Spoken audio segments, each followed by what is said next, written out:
c'est en fait une vidéo sur l'exemple d'un trade qui s'est passé hier par un étudiant, donc ça pourrait aussi vous arriver. L'idée étant de voir, alors il y a à la fois des choses bien, des choses pas bien. L'idée étant de voir sur l'attitude juste au carnet, ça va être de voir comment on aurait pu repérer ce genre de choses, se créer une opportunité et aussi en même temps sortir d'un trade qui se passait mal. Ok? Donc si on regarde sur le graphique, hein, pour que je vous resitue où on était, donc on était hier, on était ici, d'accord? Donc il était environ 9h45 quand il a pris ce trade. Qu'est-ce qui se passait à cette heure-là? On avait une phase de range en fait qui durait depuis 9h. Ok, on n'avait pas un marché qui était bien dynamique. On est vraiment resté pendant une heure dans cette box entre 165,44 et puis 165,39. Ok. Donc là, qu'est-ce qu'on voit? Comment on repère cette zone-là? Au carnet, on l'avait remarqué en fait avec ces volumes qui se sont faits ici. Entre 165 donc 45 et 165 40. Ok. Donc on avait un POC qui était au milieu, qui pour nous jouait un peu un effet aimanté, hein, donc on pouvait très bien acheter sur 165 40, 41 et revendre en fait ensuite à 42 43, puis ensuite shorter sur le haut plutôt du range et revendre un tick plus bas. Ok, ça va pour vous. Donc en fin de compte on va aller de l'avant là-dessus.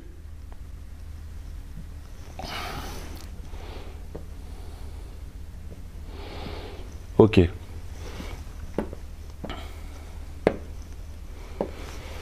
Donc là c'est important de voir ce qui se passe, c'est qu'ici regardez, on a 576 lots qui ont été traités sur l'extrémité. On n'oublie jamais que quand on est sur des extrémités, les volumes doivent être faibles pour que ce soit un support ou une résistance, ok? Donc là on avait 573 lots, d'ailleurs si on regarde sur le reste du marché, on voit qu'ici on a des petits volumes. Hein. Donc là on est toujours attentif à ce qui se passe sur les extrémités. Lui il est rentré avec 5 lots à 165,44, jusque là il n'y a pas de souci. Ok, ça paraît normal. Par contre vous avez vu là on a rechargé de 500 lots ici, il y a 500 lots qui se sont faits. On est passé de 576 à 1000 lots. Si on a des volumes qui se font sur les extrémités, c'est comme une cassure d'un support ou d'une résistance. Ça veut dire qu'il y a des volumes. S'il y a des volumes, breakout. D'accord? Donc là, on voit 1300 lots. Maintenant, qu'est-ce qu'on voit? On voit que ça casse et que le marché, il commence à monter. Donc, dans un premier temps, on n'a pas forcément besoin non plus de s'inquiéter. On voit qu'il y a des volumes qui se font, mais pas beaucoup dans l'extrémité. Donc là, on comprend qu'il reste en position. Il n'y a aucun problème avec ça. À partir du moment où on va encore continuer à en faire ici, là on se pose des questions. Surtout qu'on voit les tailles de clips hein, qui augmentent, les volumes exécutés à l'instant T. Donc là on regarde, on voit qu'il n'y a pas beaucoup de vendeurs en tout cas qui viennent sur le marché. Ok, on voit des petits lots de vente passer, des petites quantités. Voilà, des volumes de nouveau qui se font sur l'extrémité. Donc là, on sait qu'on est dans un trade, en tout cas, qui n'est pas à l'aise. Donc déjà, première chose où là, il a tort, c'est qu'il commence à aller chercher 2 ticks. Ok? Quand moi, je vois ça, et puis qu'ici, il y a des volumes qui se font sur les extrémités, je dois chercher à sortir flat, là. Je ne dois pas essayer de me dire, attends, je vais encore prendre un tick. Non, je sors. Là, on n'est pas dans une bonne situation. Les volumes, regardez, ils font que d'augmenter sur les extrémités. Si on était sur une zone de rejet qui était forte, on serait dans ce cas-là avec des 20, 30, allez, 100, 200, d'accord? Maximum. Là, regardez, la moyenne en fait des lots ici, elle est de combien? Elle est de 3000. Donc quand on arrive et qu'on continue à faire des 4000 ici, 4000 lots, 700, 800, puis que ça augmente, on ne doit pas se dire que c'est la fin du mouvement en tout cas. Ok?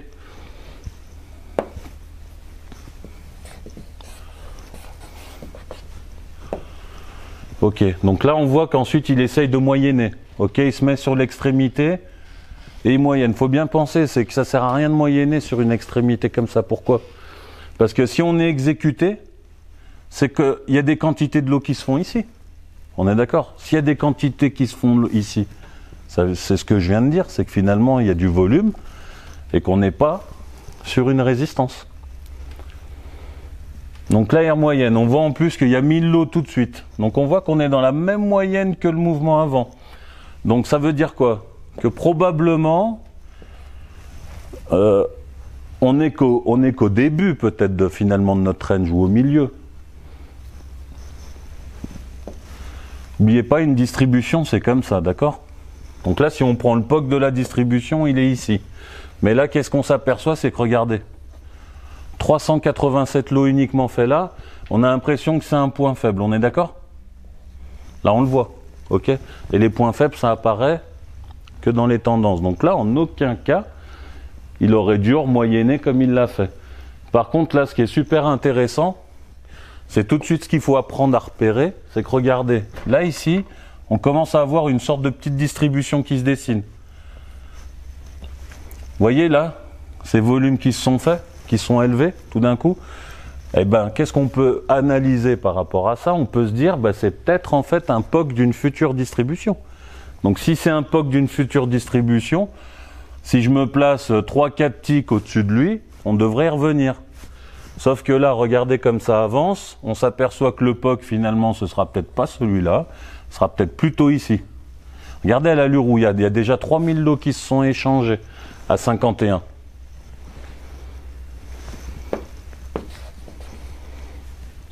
Ok, on voit qu'il y a 3000 lots qui se sont échangés à 51. Là, on raisonne simplement avec des mathématiques, à la limite presque de la géométrie. Regardez, quand on a un POC qui est au milieu, le marché, il fait quoi? Il tourne autour. Ok? Donc, si ça, c'est le POC, ici, si c'est le POC, bah, ça veut dire que le marché, il va forcément monter un peu plus haut pour y revenir, on est d'accord? Donc là, le bon point d'entrée, typiquement, moi, je l'attendais à 55. Quand moi, j'ai fait. Il n'y est pas venu. On va s'apercevoir que justement, en fait, regardez, il vient à 54. Donc là, maintenant, quand je vois ces forts volumes qui ont poussé 5000 lots ici, 5000, d'un coup, le dynamisme, ça, vous ne le voyez pas sur un graphique. Hein. Ça, c'est uniquement au carnet. Donc là, quand on voit ça, ben, on se dit, c'est bon. Le marché, il va chercher à distribuer. Ok? Là, il a peut-être ici accumulé, dans cette zone-là. Ici, il va chercher à distribuer. Donc là, maintenant, moi, mon jeu, c'est de me dire, bon, bah, je ne vais pas rentrer juste un tick au-dessus de ce POC du moment. Je vais chercher à rentrer 2-3 ticks au-dessus, c'est l'idéal. Surtout que lui, il est en très mauvaise position, il a 15 lots en plus.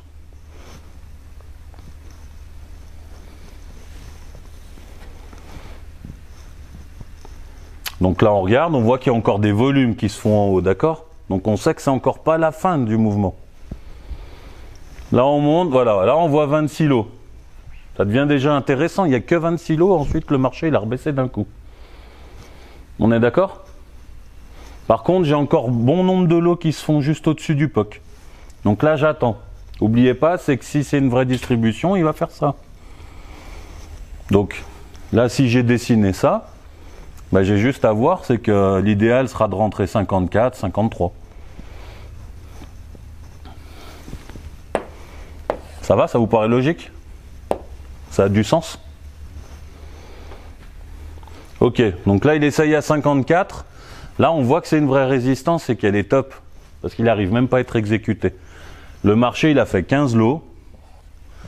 Et ensuite il rebaisse automatiquement. Ok, regardez, il revient chercher le POC. Et c'est là où vous devez intervenir. Lui, il est intervenu, c'était juste hein, comme il a fait. Simplement, à un moment donné, au lieu de moyenner, qu'est-ce qu'il doit se dire quand il voit déjà ce point faible? Quand il voit ça, il doit se dire, je dois sortir. Les points faibles, ça se fait qu'en tendance. Et en plus, après, il fait un point faible et droit derrière, il refait des volumes. Eh, c'est fini. On ne sait pas si ça se trouve, c'est que le début d'un mouvement. Si après il continue, bah justement comme Draghi, comme ça s'est passé cet après-midi suite au discours de Draghi, il se prend 20 ticks de perte. Ok. Par contre, c'était un bon moyen là de voir maintenant la distribution, c'était de voir le dynamisme des volumes qui nous permettait Simplement de se dire, on est de nouveau dans une zone de distribution, et moi, c'est ce moment-là que je cherche. Tu vois, souvent, Fortune, tu me dis toujours, je suis en retard dans les ranges. C'est toujours la fin, moi, quand je vois les choses. Parce que tu n'observes pas ça, tu regardes trop tes graphes. Tu regardes tout le temps que tes graphes. Bah, tu peux pas y arriver, c'est clair. Regardez ce qui est encore pire. C'est que là, alors, ça va bien se passer pour lui finalement, d'accord? Mais, il place sa sortie, regardez, sur le point faible. C'est juste pas possible, d'accord? À un moment donné, il faut se dire, là, je dois sortir au-dessus du point faible. Même si je perds 1 ou 2 ticks, c'est pas grave. Mais vis-à-vis des volumes et des prix qui se pratiquent, on voit très bien que c'est pas juste, en tout cas, d'essayer de sortir là. Surtout que si le marché repasse en dessous le point faible, bah, en fin de compte, il aura souvent tendance à aller encore bien plus bas. D'accord, il ira rechercher les prochaines zones de grand volume, donc il sera en tout cas revenu ici. Donc sa sortie, elle est vraiment pas juste. Ok. Donc là, on voit par contre qu'il a sorti déjà 10 lots sur le 48, donc il est flat avec ses 10 lots.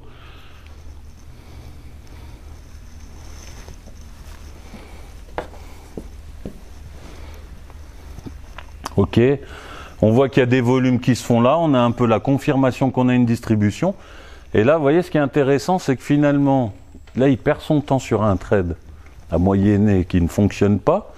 S'il était re-rentré à 54, en plus, le plus haut de l'avant-veille était à 55.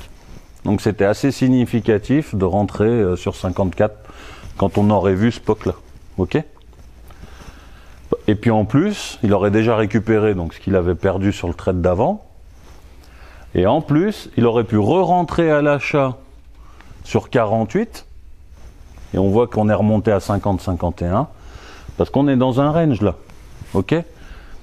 Et si on regarde au niveau du graphique, bah on voit bien ensuite que pendant, donc c'est des bougies de 5 minutes. Hein, donc 5, 10, 15, 20, 25, 30, voilà. On est resté dans une box pendant 30 minutes. Entre 47, 48 et le haut 54. Donc on est resté là-dedans ensuite pendant 30 minutes. Vous imaginez le nombre de trades qu'on peut faire là sur du Bund.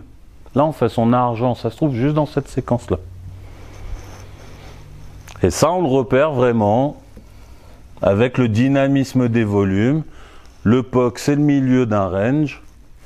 Donc on sait que sur les extrémités on pouvait rentrer. Et là, vous voyez, il n'y a pas pire, il cherche à re-rentrer encore sur le POC. Alors qu'on sait que le marché, s'il est dans une vraie phase d'accumulation, il va nager autour du POC. Donc il va prendre son trade là, sachant qu'il va monter quand même jusqu'ici. Ça ne sert à rien.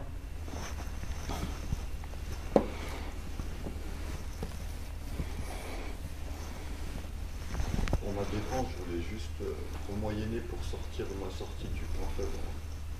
Après, c'est pas forcément. Ouais. Là où il s'en sort bien, c'est que son point faible, il n'est pas là. C'est pas 47 en réalité. C'est 46. D'accord? C'est juste en dessous en fait, son point faible. Il y a 1000 lots. Comparé au reste où il y a 4000, 5000, c'est un point faible. D'accord? Mais c'est pas juste dans le raisonnement. Ok? Là, il aurait très bien pu mettre 20 plombes à sortir de son range. Enfin, de son trade, pardon. Donc, vaut mieux perdre un tick. On sort, perd un tick sur ce coup-là, et puis après, on recommence. Ok ? Ce qui est important de noter maintenant, quand on voit l'évolution des volumes, donc là, la vidéo est terminée. Ok ? Quand on voit ça, maintenant, on voit qu'il a complété le marché, les volumes ici. Vous êtes d'accord? Ok? Si le marché vient et que ça, c'est plus un point faible, puis qu'il complète ici, bon, on doit se dire quoi? On doit se dire que là, bah, le marché, regardez, la distribution, elle est plus là.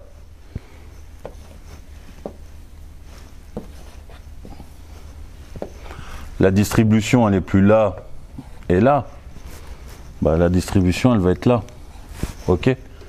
Et donc le POC sera probablement ensuite l'ancien point faible. Et là je vais plutôt chercher bah, du coup à racheter dans cette zone là, revendre ici. Si on regarde le marché un peu plus tard, une fois qu'il est repassé sous les 46, si on revient ici, ok, il repasse sous les 46, bah là ça descend net, ok, jusque bien plus bas. Donc enfin, et puis pour remonter, donc ensuite il est revenu distribuer, et au final on aura toujours une distribution. On était dans un jour ce qu'on appelle la variation normale. Ok? Ça va pour vous? Parfait.